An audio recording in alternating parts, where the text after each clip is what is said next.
jangan kamu melanggar syiar-syiar agama Allah dan hindarkan hal-hal yang haram. Itu yang pertama. Yang kedua, janganlah melanggar kehormatan bulan-bulan haram. Sehingga Bapak Ibu yang dirahmati Allah, melanggar bulan-bulan haram itu adalah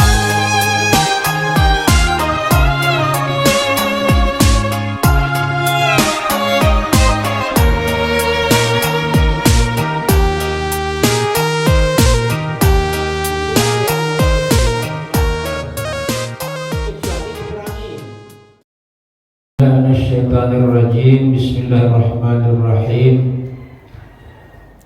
Ya ayyuhallazina amanu la tuhillu sya'airallahi wa la syahral harama wa lal hadaya wa lal qala'id wa la aminal baital harama yabtaguna fadlan min rabbihim wa ridwana wa idza halaltum fashtadu wa la tajrimannakum sana'anu qaumin an saddukum 'anil masjidil haram am ta'tadu wa ta'awanu 'alal birri wat taqwa wa la ta'awanu 'alal ithmi wal 'udwan wattaqullah innallaha syadidul iqab.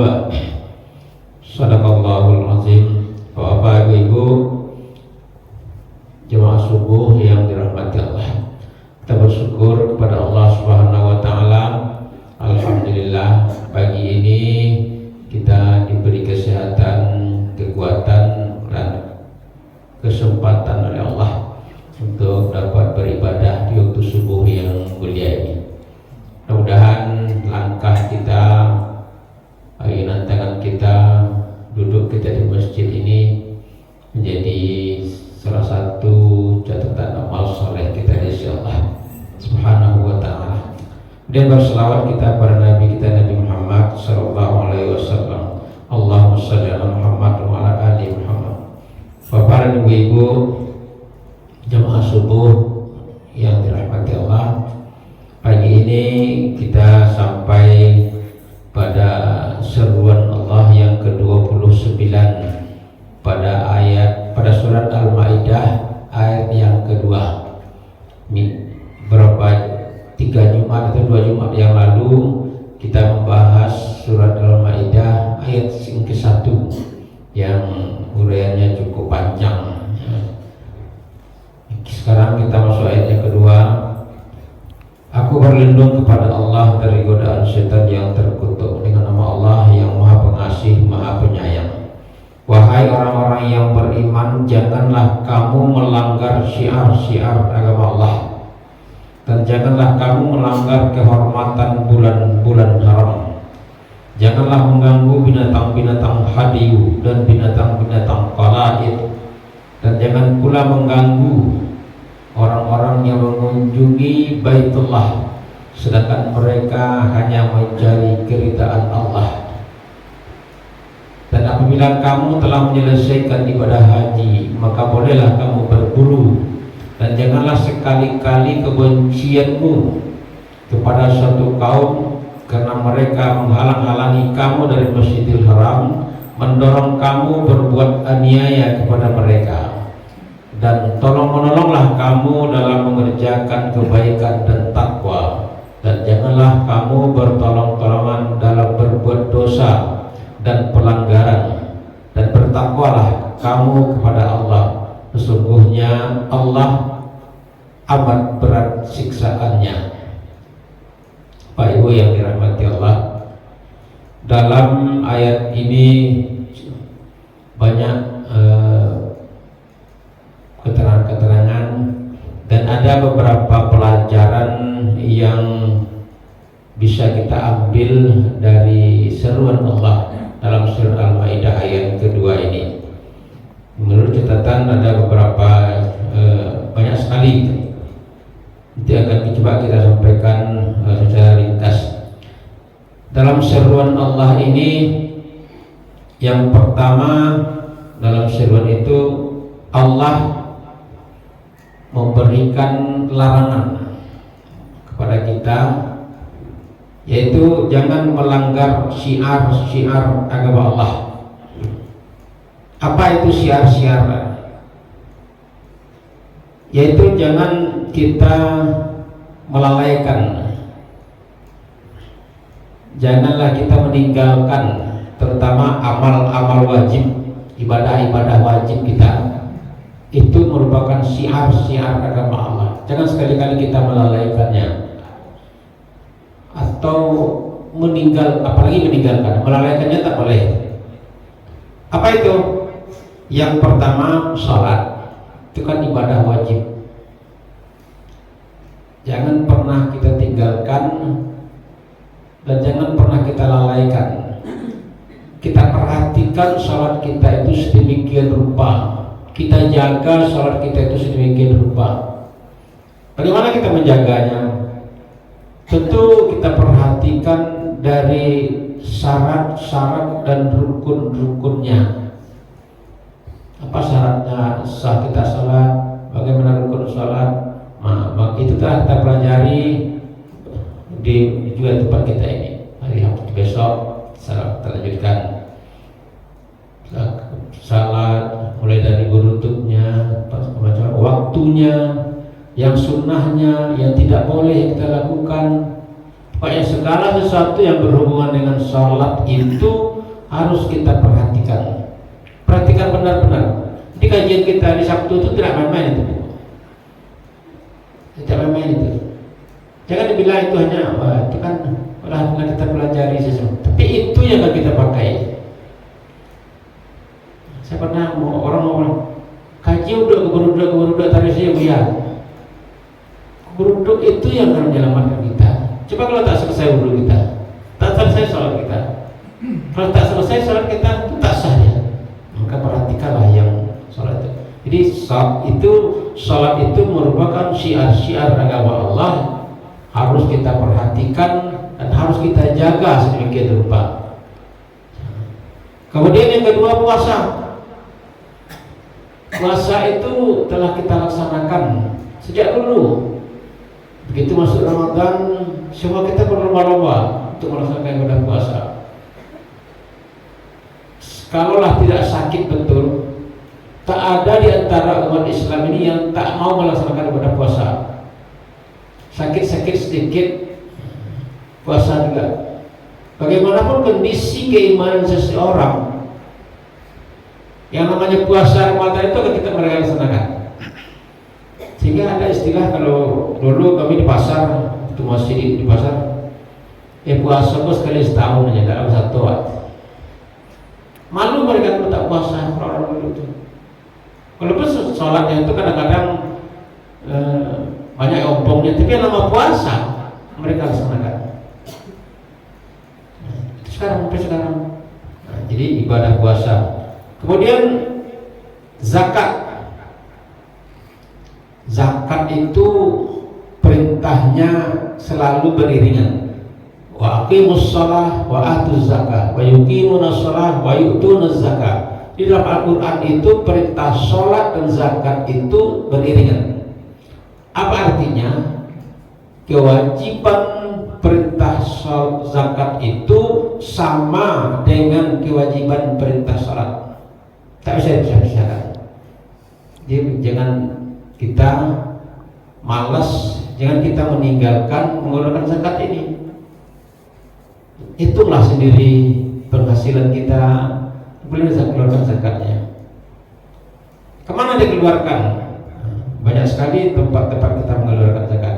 Tapi mungkin lebih baik zakat yang kita punya itu walaupun sedikit kita keluarkan ke lembaga-lembaga yang resmi, sehingga zakat itu akan berkembang, dia akan berkumpul, dia banyak, dan bisa dengan zakat yang banyak itu bisa melakukan terobosan-terobosan dalam rangka mengurangi angka kemiskinan, meningkatkan kesejahteraan umat Islam. Zakat. Diperhatikan zakat itu. Zakat apa? Ada zakat harta, ada zakat diri, ada zakat sekali setahun, Pak. Ada haul, perhatikan haulnya, perhatikan nisabnya. Kalau haul zakat harta setahun, zakat fitrah sekali setahun juga. Jadi jangan sampai dikeluarkan, jangan sampai tak dikeluarkan. Karena perintahnya begitu. Kemudian apa lagi? Haji. Haji. Wa atimul hajja wal umrata lillah. Laksanakanlah haji dan umrah itu. Baik yang dirahmati Allah. Haji ini mana syaratnya? Bagi siapa yang mampu, yang telah istita'ah istilahnya. Maka kalau kita sudah beristita'ah dalam haji itu wajib. Dulu waktu masih di Solo, khusus masalah haji ini, ada seorang ustadz teman saya, karena sudah almarhum kedua-duanya, berdua dia. Yang pertama itu namanya Pak Haji Amsar. Beliau tidak sekolahnya tamat STM, pekerjaannya tambang, tapi perhatiannya pada agama ini luar biasa. Rumahnya dibikinnya biasa-biasa saja, tapi dia bikin musola. Maka di musola yang dibuatnya itu setiap hari Jumat malam dia mengundang calon-calon jemaah haji di kota Solo itu untuk diberikan pramanasik, tak bayar Bapak. Maka diuraikan oleh Ustadz itu seluk-beluk masalah haji, dari yang sekecil-kecilnya sampai rukun segala macamnya, sampai setahun membahasnya. Nah, yang memberikan materi seorang pegawai Departemen Agama namanya Pak Darmuis, udah almarhum juga beliau. Dia kalau berbahasa membahas masalah haji itu dengan bahasa kita saja, ramai musolanya. Tapi sekarang setelah beliau almarhum tak ada lagi kegiatan itu, sehingga jemaah haji itu betul-betul menguasai tentang seluk-beluk perhajian itu. Di manasik itu sangat perlu sekali, sehingga orang-orang yang melaksanakan ibadah haji itu mampu dia mengendalikan apa yang harus dikendalikan. Dia tidak boleh rafas, tidak boleh jidal, tidak boleh fasik. Ini bukan begitu. Wala jidala fil hajj, tidak boleh jidal, rafas, berkata-kata kotor, bertengkar dan lain sebagainya. Nah, paham itu. Kemudian menghalalkan hal-hal yang diharamkan. Jadi jangan pernah kita menghalalkan hal-hal yang diharamkan. Seperti apa itu? Seperti riba, zina, sodomi, dan yang lainnya. Jadi perintah Allah begitu, jangan kamu melanggar syiar-syiar agama Allah dan hindarkan hal-hal yang haram. Itu yang pertama. Yang kedua, janganlah melanggar kehormatan bulan-bulan haram. Sehingga Bapak Ibu yang dirahmati Allah, melanggar bulan-bulan haram itu adalah bulan-bulan di mana pelaksanaan ibadah haji, bulan Rajab, Zulhijjah, Zulqa'dah, itu bulan haram. Tidak masuk Ramadan, ya. Jadi bulan-bulan haram. Di bulan-bulan haram itu zaman Rasulullah tak boleh berperang, kecuali diperangi. Ya, berperang, merencanakan perang tak boleh, jadi diperangi. Kemudian juga di dalam bulan, di saat penaklukan kota Mekah itu Rasulullah SAW membawa tentara atau umat jamaah lebih dari 1.000 orang ke Mekah itu, sehingga timbul ketakutan dari Abu Sufyan dan teman-temannya, tak jadi berperang. Maka pada saat itu Allah peringatkan, janganlah karena kebencianmu kepada satu kaum membuatmu melanggar. Tak boleh melanggar bulan-bulan haram itu. Ya. Kemudian jangan mengganggu hewan-hewan ternak. Ini khusus untuk orang yang berihram di bulan haram itu tidak boleh berburu, tidak boleh membunuh. Malah jemaah haji, orang-orang yang sedang berihram, apakah haji atau umrah, itu tidak boleh melepaskan dengan sengaja apa-apa yang melekat di tubuh mereka. Tidak boleh bercukur, tidak boleh memotong kuku, itu untuknya, dan tidak boleh berburu. Maka boleh menyembelih hewan, tak boleh, membunuh tak boleh, selama berihram. Selama kita pakai ihram itu.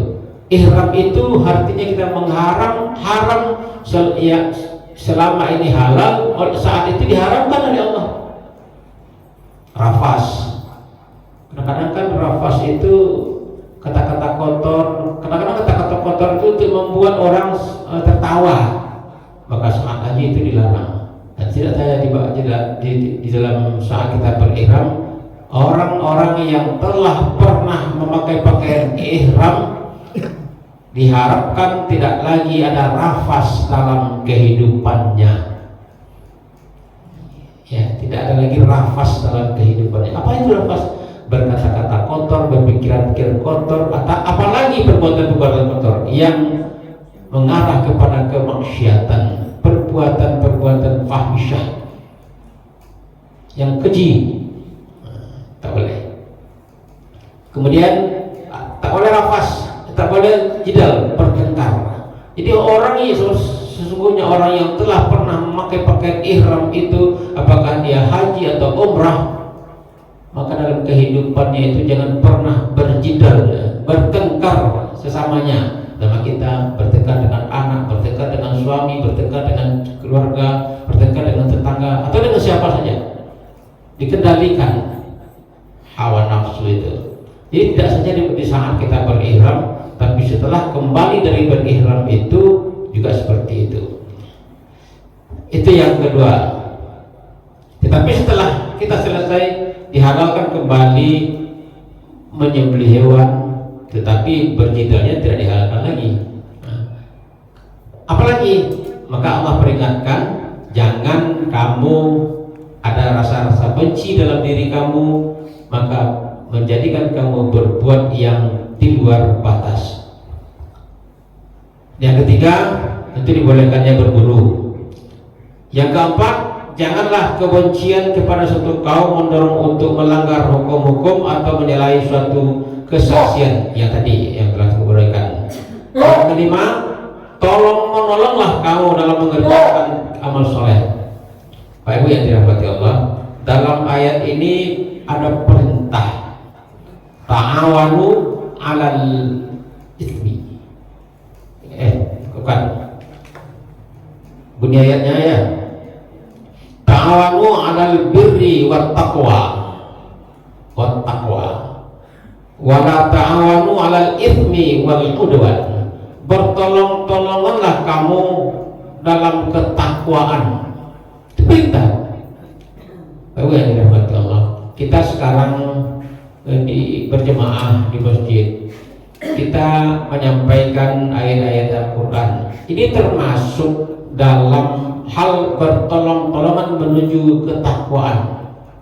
Besok insya Allah kita akan membahas tentang fikih. Itu suatu hal yang kita lakukan bersama-sama untuk bertolong-tolongan dalam ketakwaan. Kan ilmu yang disampaikan itu untuk menuju kita kepada ketakwaan, mengarahkan kehidupan kita ke arah ketakwaan. Takwa itu seperti kita sampaikan adalah orang-orang yang dengan patuh, sadar sepenuhnya melaksanakan apa yang Allah perintahkan. Kita mengarah ke sana semua. La'allakum tattaqun. Mudah-mudahan kamu menjadi orang bertakwa.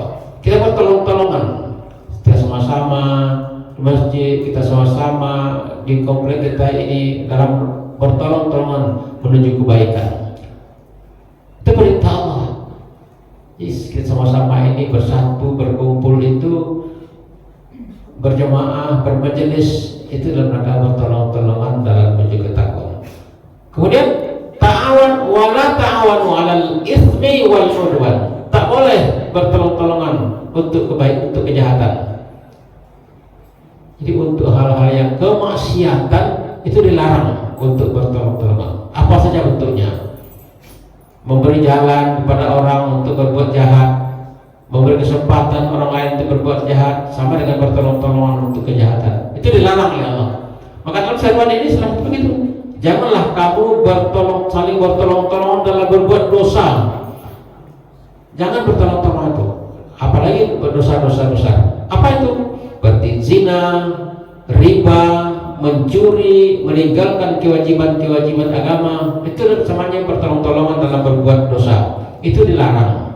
Nah, itu dari seruan dari poin yang ke-5 dan yang ke-6, kedua-duanya begitu. Jangan bertolong-tolongan kita dalam kebaikan dan ketakwaan, menuju kepada ketakwaan, mengarahkan kepada agama kita, amal kita yang lebih baik. Dan jangan bertolong-tolongan untuk sesuatu yang akan mengarahkan kita kepada dosa-dosa kepada Allah. Dan terakhir, perintah Allah lagi kepada kita, dan bertakwalah kepada Allah dengan menjalankan perintahnya. Baik-baik dirahmati Allah. Takwa itu perintah. Kita sering katakan takwa itu, ketakwaan itu perintah. Apa itu takwa telah kita sampaikan beberapa waktu yang lalu. Kita uraikan tentang ketakwaan itu bagaimana. Tapi yang intinya, orang yang bertakwa itu sesungguhnya adalah orang yang berhati-hati dalam kehidupannya. Umar pernah ditanya orang tentang ketakwaan itu, apa itu takwa Umar? Maka Umar menjawab dengan sebuah pertanyaan. Kalau kamu berjalan di sebuah jalan yang sempit, ada duri, ada jurang, apa yang kamu lakukan agar kamu sampai ke seberang? Maka orang itu menjawab, tentu saya akan berhati-hati. Maka jawab Umar, itulah takwa itu. Dalam kehidupan ini, jalan kita itu tidak selalu lapang. Jalan kita itu tidak selalu mulus. Jalan kita itu tidak selalu mendatar, dan tidak selalu menurun, dan juga tidak selalu mendaki. Suatu saat kita akan melalui jalan yang sempit, yang penuh onak dan duri. Tetapi itu harus kita lalui, tak ada jalan lain. Kita harus sampai ke tujuan kita. Maka apa yang kita lakukan? Berhati-hati. Maka orang Minang katakan bajalan paliaro kaki. Apa itu? Kehati-hatian. Berkat mengecek paliaro lidah. Bapak lidah paliaro lidah itu mengenai itu semua. Apa? Kehati-hatian. Maka ketakwaan itu sesungguhnya sudah menjadi ajaran dalam masyarakat Minang, menjadi falsafah dalam keadaan Minang. Itu yang makanya ada bahasa di syarak-syarak bersandi kitabullah. Ketakwaan, berhati-hati. Maka orang Minang berhati-hati dalam kehidupannya. Pikir pelituati nanang hulu bicara, kan betul. Berpikir, kalau kita berpikir dengan tenang, maka ada pelita ke dalam hati kita. Nanang berdiam diri sebelum berbicara. Kejar kampung mengamul lupa becek. Apa itu? Kita pikirkan apa yang akan kita lakukan. Kalau ini saya lakukan, apakah orang lain tersinggung? Kalau ini saya katakan, apakah orang lain akan sakit hati? Nah, itulah dia. Orang yang bertakwa itu sesungguhnya berhati-hati dalam kehidupannya. Bapak Ibu yang dirahmati Allah, pagi ini kita cukupkan demikian, sudah lebih dari 25 menit. Mudah-mudahan apa yang diserukan Allah kepada kita ini dalam surat Al-Maidah ayat 2 itu, jangan kita melanggar syiar-syiar agama Allah, jangan melanggar kehormatan bulan-bulan haram, dan ketiga, boleh berburu setelah berihram, dan keempat, jangan memupuk kebencian dalam diri kita. Kemudian yang kelima, pertolong-tolongan kita dalam agama Allah, dalam mengerjakan amal saleh dan menuju ke ketakwaan. Dan yang keenam, janganlah sekali-kali kita bertolong-tolongan dalam berbuat dosa kepada Allah Subhanahu wa taala. Dan yang terakhir, mari kita tingkatkan ketakwaan kita kepada Allah Subhanahu wa taala. Mudah-mudahan dengan demikian dari hari ke hari amal kita akan semakin baik di sisi Allah Subhanahu wa taala. Dan kalau tiba masanya kita dipanggil, insya Allah kita semua akan menjadi hamba-hamba yang diridai. Kalau Kalau kita sudah diridai, maka tempat kita adalah di tempat yang terbaik disediakan Allah Subhanahu wa taala. Subhanaka Allahumma wa bihamdika asyhadu an la ilaha illa anta astaghfiruka wa atubu ilaik. Billahi taufiq wal hidayah. Assalamualaikum warahmatullahi wabarakatuh. Waalaikumsalam.